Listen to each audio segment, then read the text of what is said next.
Kia ora from Aotearoa, New Zealand. My name is Amanda Ellis with the Arizona State University Julianne Wrigley Global Futures Laboratory and co-chair for the United Nations We Empower SDG Challenge. I am so thrilled to be with you and to introduce an incredible lineup of award-winning, innovative women entrepreneurs who are help solving environmental challenges through their business ventures. And you're going to be blown away hearing the win-win outcomes that these incredible businesswomen are coming up with. I wanted to start off with a quote that really resonates with me by Melinda Gates. This is how we can emerge from the pandemic in all of its dimensions, by recognizing that women are not only victims of a broken world, they can be architects of a better one. So it's my very great pleasure to introduce 4 incredible finalists and winners of the We Empower UN SDG Challenge: Alison Price, Radhika Chowdhury, Lee Jan Lee, and Sasibai Kimis. And we have India, Australia, Singapore, and Malaysia represented with us today. So we're going to come to Alison first. So Alison, you're the founder and managing director of SoilCyclers, which is a business working with construction waste and the mining industry to recycle unsuitable materials on site and transform them into materials that can be used in projects. So your mission is to make on-site business as usual for these industries, not only innovative, but also cost-effective, planet-saving solutions that can reduce resources, avoid the risk of importation to sites, and also transform on-site to reusable materials. So I was just amazed, learned that you recycle around 500,000 meters of soil and take away 30,000 trucks off local roads. So not that, but you're creating high-paying jobs for women and young in what has been a traditionally male-dominated industry. Alison, welcome. We are so looking forward to SoilCyclers. Thank you. Thank you, everyone, for having me. Yes, we do each about 500,000 cubic meters of soil, turn it into topsoil and structural fill material, fix contamination issues so it doesn't landfill. We work across about 50 different across most of the eastern states of Australia, and that process that we use 30,000 truckloads of material each year and results in about 6,000 tons emission reduction just from the reduced truck each year.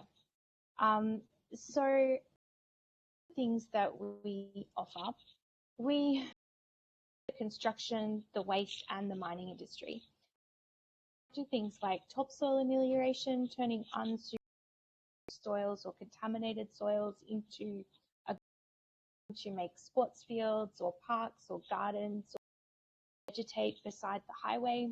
We might also do things like particle size distribution indexes or Emerson classes to make materials.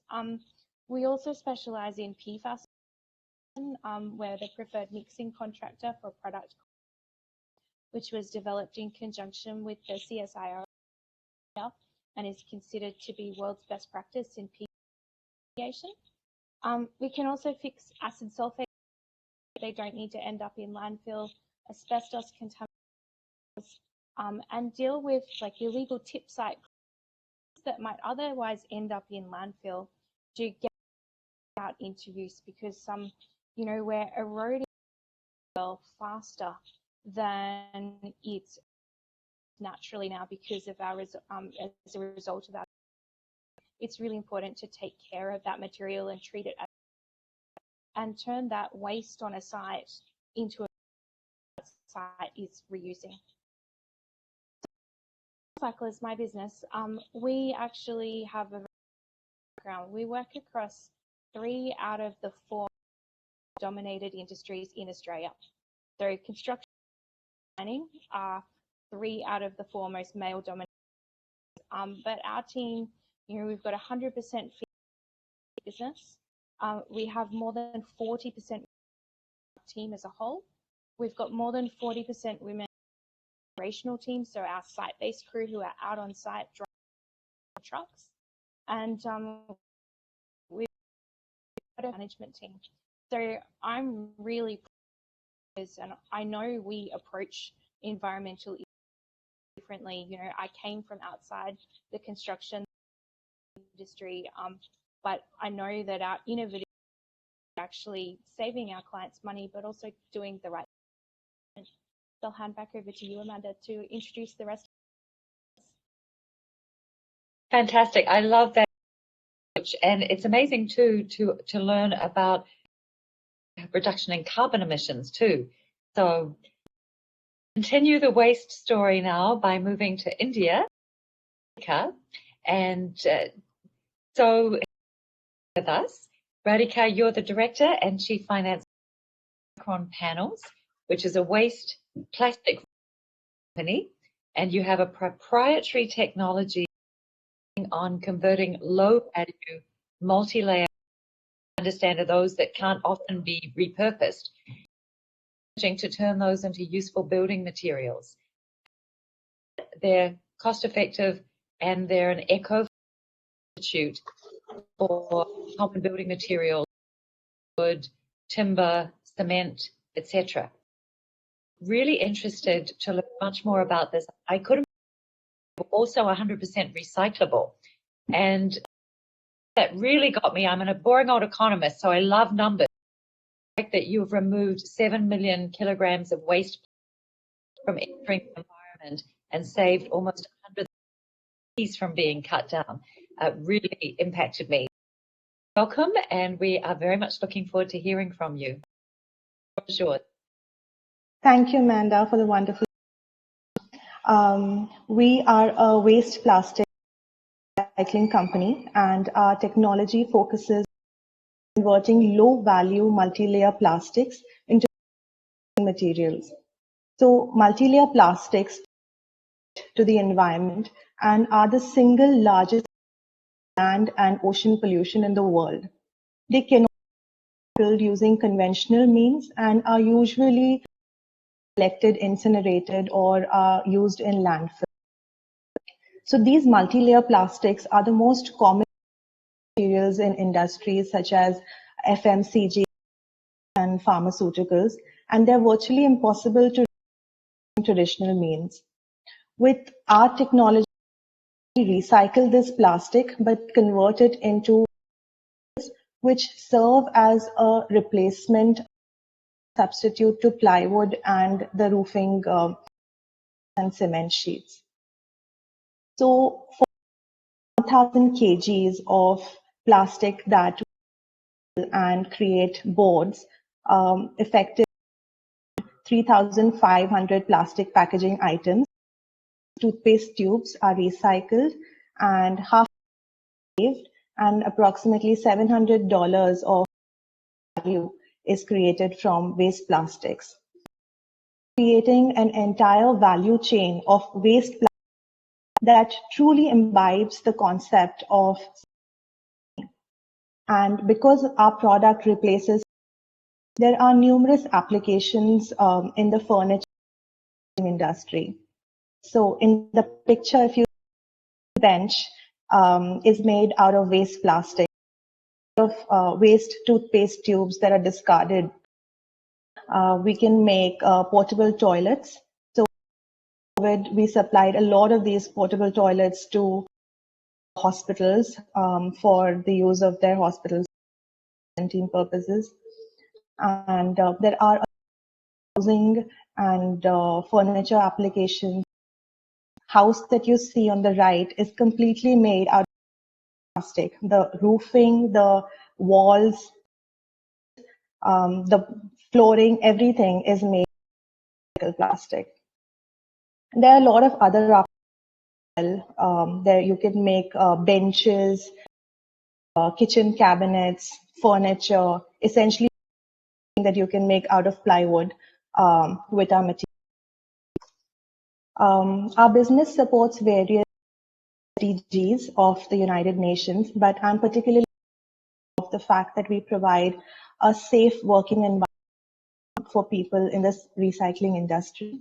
I've seen women, multi-layer plastics have a layer of aluminum. So what happens is that in the gray market, that dipped into acid and the plastic burn is left is aluminum, which they sell in the gray market. And the people, mostly women and children, because they have delicate hands and they can do this and when you inhale that vapor, expectancy decreases to less than 5 years. Providing an alternative approach to recycling plastics, we are giving a safe working to these women and children, and I'm very glad that we can help them. So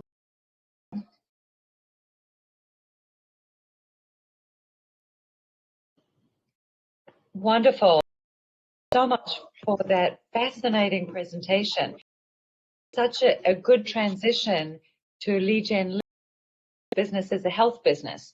And we often forget about facts that go along with environmental security. So raising those so poignantly, Radhika. And now with Lee Jen Lee, who is officer at Reach 52. And again, statistic, 52% of the world have access to health services. And this is why too. And so, of course, that is an even more problem during a global pandemic. With the link between the pandemic and the zoonotic diseases and environmental security in its broadest sense, this is a business. So a tech social enterprise is able to run as an online mobile app and platforms that enable the delivery of testing and the delivery of affordable and health insurance for now, I think, Lee Jen, 400 communities in Southeast Asia. So equipping community members with the apps to run these, partnering also with governments, with multilateral, with the private sector, through insurance, through pharmaceutical companies, so that they can help communities access the products that they need most. Jen, we are delighted to have you with us. Tell us more. Hi everyone, inviting me to the talk today. So my name is Lee Jen. I'm the Chief Officer for Reach 52. I think Amanda gave a really comprehensive introduction to what we do as a social enterprise. Singapore, we are about 4 years old this year and looking to expand our reach into more underserved communities and accessible healthcare access to these that situated from the city centers. A lot of times, in developed countries, we don't really see the gap, but in countries where India, Cambodia, you'll be surprised the communities actually prioritize, like food ahead of their health, because that they see are not, like diabetes are not something that they feel immediate pain about. Steps to do that. So I think one of the goals that we try to reach, is to ensure that they have access to care services from an early on time. And I guess this is about environmental sustainability. I think healthcare is also really sustainable because it's important services in a sustainable manner to the community. So we try to do this through our tech solutions. A lot of the services is delivered through apps, technology, and how we overcome the stable internet connection is that to work both online and offline. So when connection, our community access workers orders, do profiling, internet connection, these then syncs up to our database and are able to bridge that gap and provide the services that the community.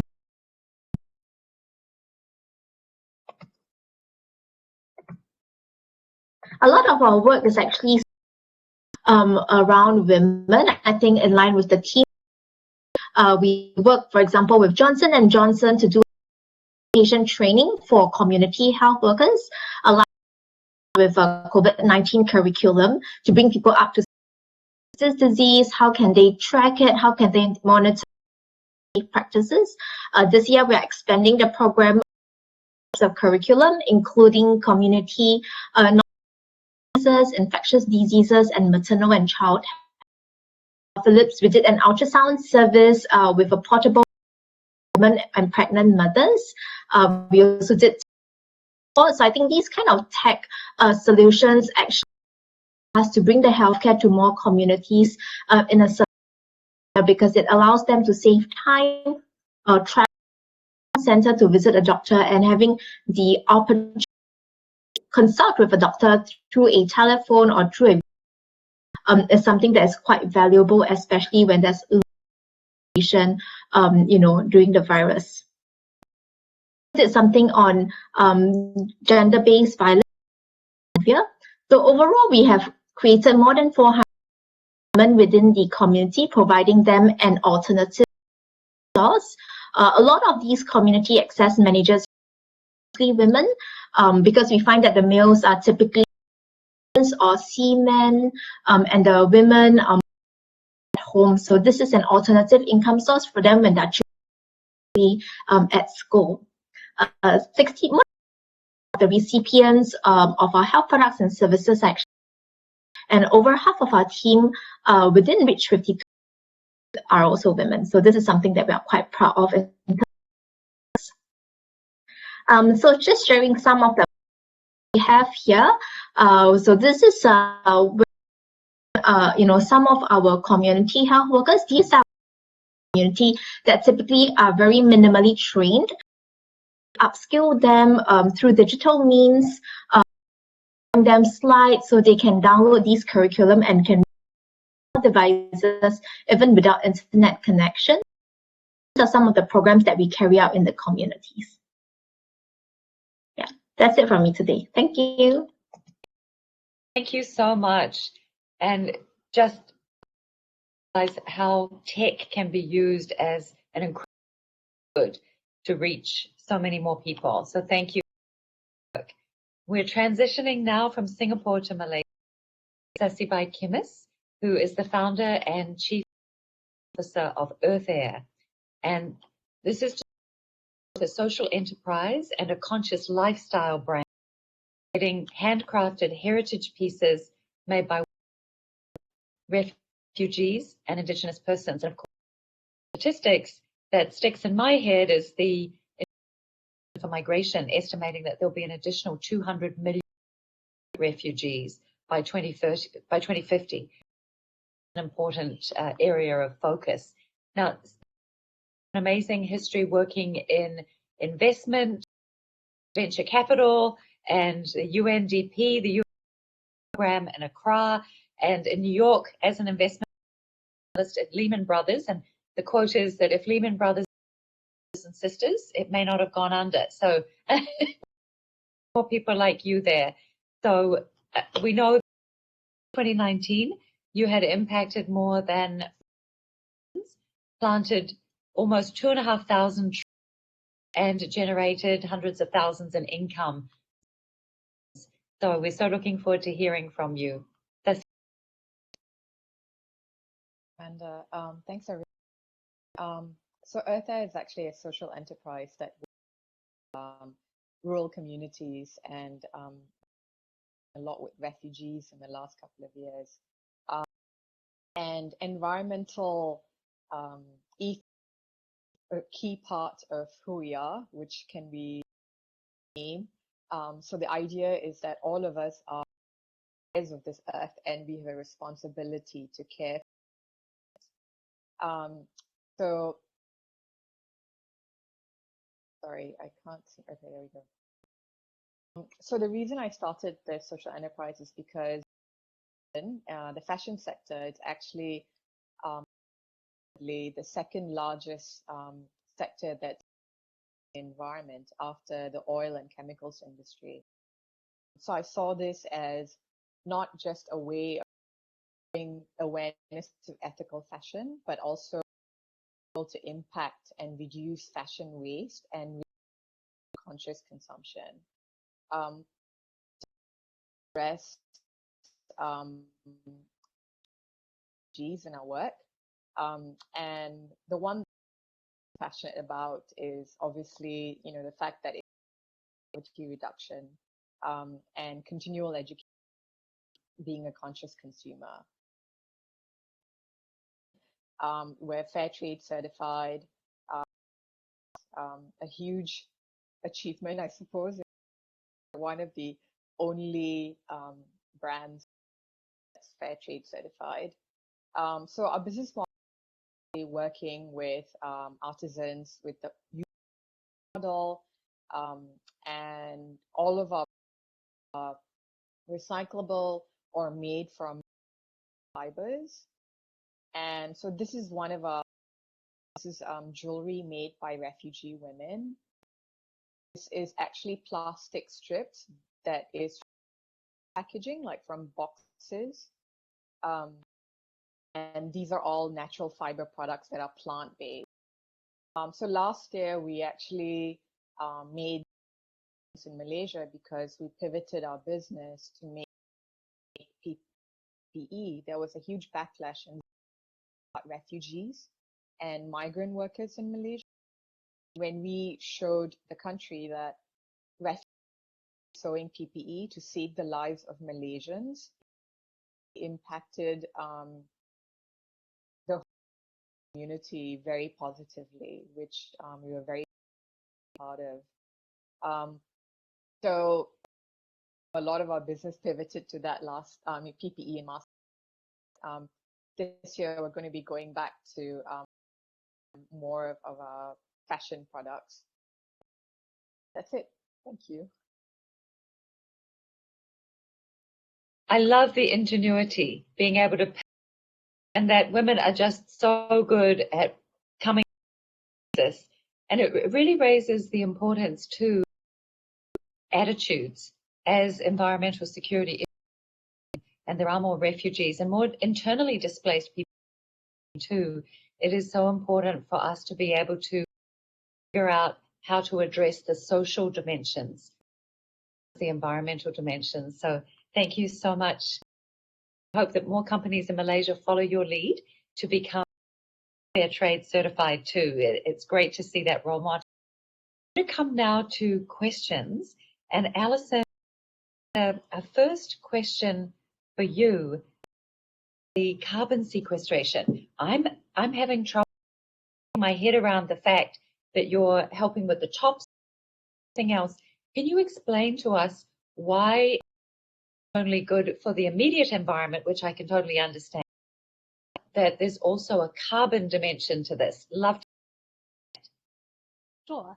There's a couple dimensions in this space. So first of all, in topsoil is a really essential element, and we use it as a measure of the productivity of that soil and what you can do with that soil as a long-term fuel tank to change growth. Once you've established growth, those plants to keep growing, so you don't have to keep looking after them for a long period of time, especially if we're trees growing beside the highway or it's part of a mine site rehabilitation, that kind of thing.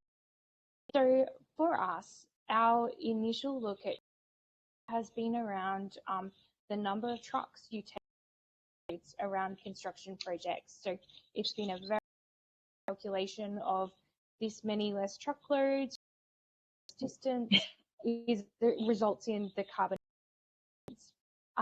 Some of what we're working on at the moment, we recently were shortlisted for the challenge, along with a team of 4 Australian businesses.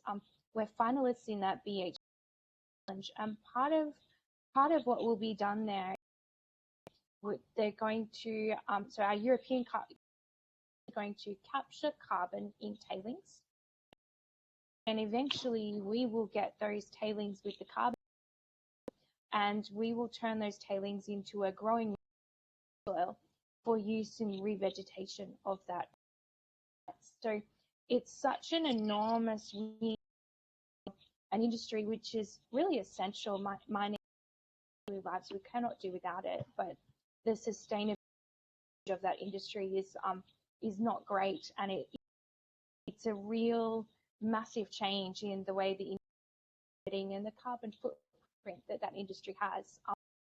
Part of the solution is because of the mass of carbon that can be captured in the enormous volume. We've got one mine site we're looking at that will be 30 million tons of material each on that one single mine site alone. So worldwide, there's so much opportunity to make a very big difference. Fantastic. So interesting. And Radhika, tell me about just trying to get my head around it, seeing the toothpaste tubes, that only 11% of plastics are actually worldwide, and yet you've figured out how to recycle tubes. I'm thinking, whoa, this is so. Tell us a little bit more about you're doing that with the plastic laminates, and I'm sure it's a proprietary, but just explain to us how to do that, and then how you're able to recycle the recycle. Sure. So what we do, we take these waste plastics, toothpaste, chips packets, chocolate wrappers, and what we do is we make small, we grind them and make very small chips. I think combination of different, for example, if a toothpaste tube, they have more LD and less polyester. So depending on the molecular structure of each waste plastics, the waste plastics are combined in a ratio. Use heat and pressure to make sheets. What I would call it is like a plastic plywood, and it is used as a replacement plywood. So when people use it in such as furniture, you use it for, and then you get bored of using the same furniture. So what you can do is you can sell it back to us, and again cut it into smaller pieces, again back to its original structure, cut it into small chips, then again use a mixture of polymers to really get that structure of polymers that we want, that will sort of the other polymers that we are adding, and then we recycle it again and make new benches, doors would normally do with plastic or plywood, sorry. So it's very much a cradle to cradle kind of, in that your customers know when they buy that they can you. That's such an interesting innovation.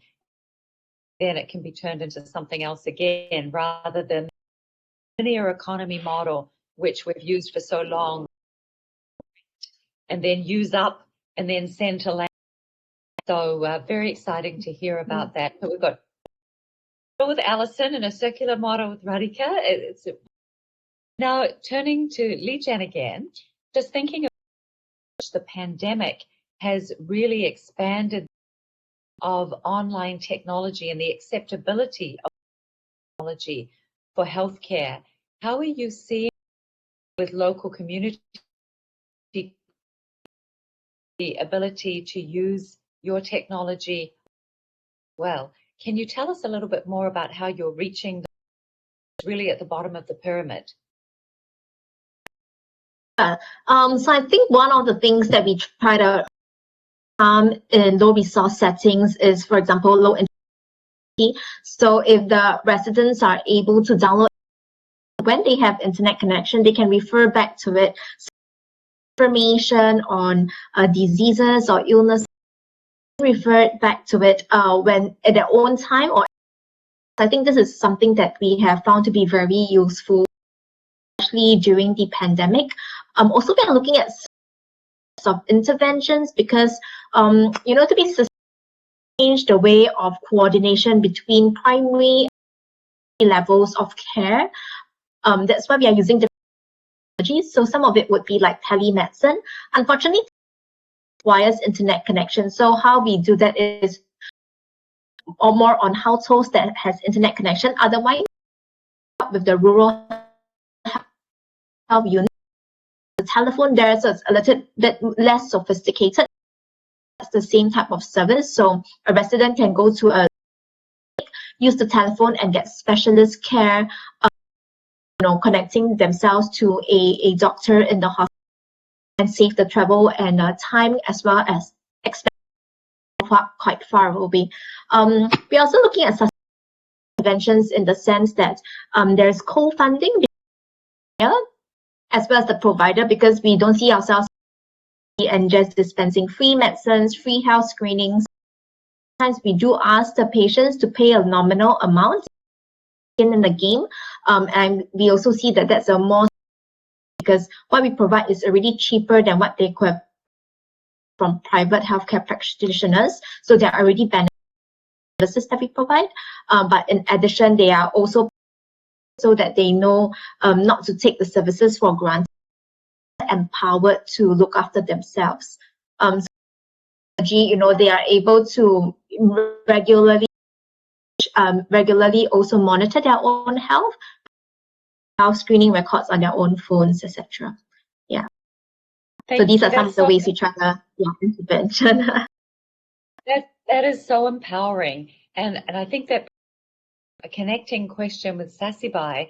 I was Sasibai when I looked at your website and that you had on there. It was a very moving video of empowerment, and it told the story of a 6-year-old.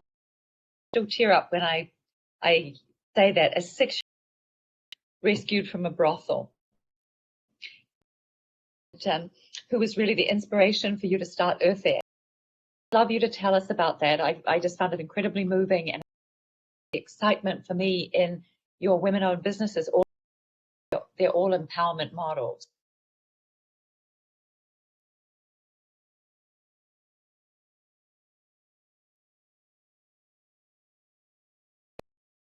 You're on mute. My apologies. That 6-year-old is a child that I actually met in Cambodia, and this is in my life when I was in transition. I was illusioned with my investment banking. I started thinking, what can I do that I really believe I want to wake up every morning to do, and I know in the world. So I actually quit my time off, and that was when I was traveling and I was and building schools in Cambodia. These children who were brothels and sex trafficking victims, and also helpless. It's such a big issue, and can I do? And skills in my background, so I just buying what they had, trying to sell it, and that's essentially how I did. I never actually intended to start a business. It's something I can do as a hobby, as a side thing.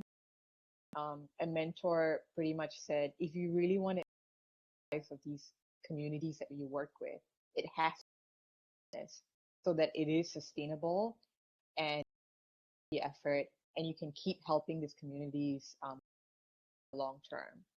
So that's where I was born.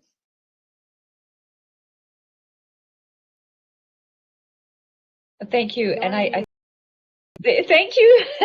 the element of sustainability, which relates back to the United Nations, that it's really triple bottom line, and that we've got planet and also profitability to make it work. So I'm realizing now we only have to close, and there's a wonderful come in. What advice does each of you for young women aspiring to make an on environmental security? And you might also answer if you're planning to, and how you can take your wonderful model beyond doors. So shall we go in the same order? The question is, what advice to women wanting to make an impact on security? I would love getting to go first with something like this. The first and most important thing they can do is you have to start with a small thing and build on that small thing that gets bigger. Yes, we are really lucky to be in the position where we're talking about all of our businesses have had today that are substantial, but my business didn't start there. It started a lot. So start somewhere and make an you bring things to different male-dominated industries other people just don't have. So those differences and turn them into a strength for yourself. Love it. Be aware of those differences and turn them into strength. Radhika. I would say, if you can align your interests with what you do, especially align interests with your work, you'll find passion and success. When small or you start, and if you can, that's a cherry on top. But I think, also a question for a much larger question. You need access to education, exposure to understand, you can make an impact, where and how to access to information needs to be there. So it is more macro question where, communities, large MNCs can do their best to provide information, access to information, align what they like doing with the work that they. So that would be my advice. And that is such a brilliant message for the Pacific Environment Security Forum, education, because this is really education in its broadest sense. Thank you so much. Li Jen. I think I would say is, trying to find win-win, because I think environment and sustainability is still a nascent topic and it's not top of mind for, that you may or may not need. So I think some bit are practical as well as resilient towards, I think when we do business development and sales, we have to reach 100, people from LinkedIn. Just be very persistent in sharing your idea, and get 90 rejections and 10 potential. From this 10 leads, actually only one eventually materialize. But just not to take it personally and just take it as a learning opportunity. Forge ahead and test your business ideas. If one doesn't, we should try to change it. And I think get various mentors is also something that's very for me personally. Yeah. Another great point about learning opportunities, and who of course are wonderful guides on the journey. Thank you, Sasibai, to close. I think the advice I would have is, when I did my dissertation, I was actually based in rural India. My dissertation was on microcredit and on the environment, microcredit to women. And the result of my study was that microcredit made very decisions about the environment, and it actually degradation. So my advice to don't give up, because women are such a decision making in the household. Empower women and you educate women about why it actually has a lot of positive impact. Thank you. And again, as a boring list, there's now been 2 groundbreaking studies done by policy and by the International Finance Corporation, where I used to work, that have demonstrated the link between more women in decision positions, either in companies or parliaments, and a greater attention to the issues. So I think that's a wonderful point. So we are very close to end. I'm just going to summarize the brilliant answers that you had. First of all, from Alison, being aware of differences and strengths. Radhika, aligning interests and the importance of education and information. And then Lijen, you talked about resilience and persistence as qualities that we need to embody, and consider knockbacks as learning opportunities. And finally, Sasibai, the role that women play as change, which means that we should all be encouraging to hopefully follow in your footsteps and create environmental security businesses to precious planet.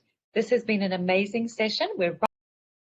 I want to thank you all hugely and congratulate you for your global recognition through the We Empower Nations Sustainable Development Goal Challenge. Thank you. Thanks, everyone.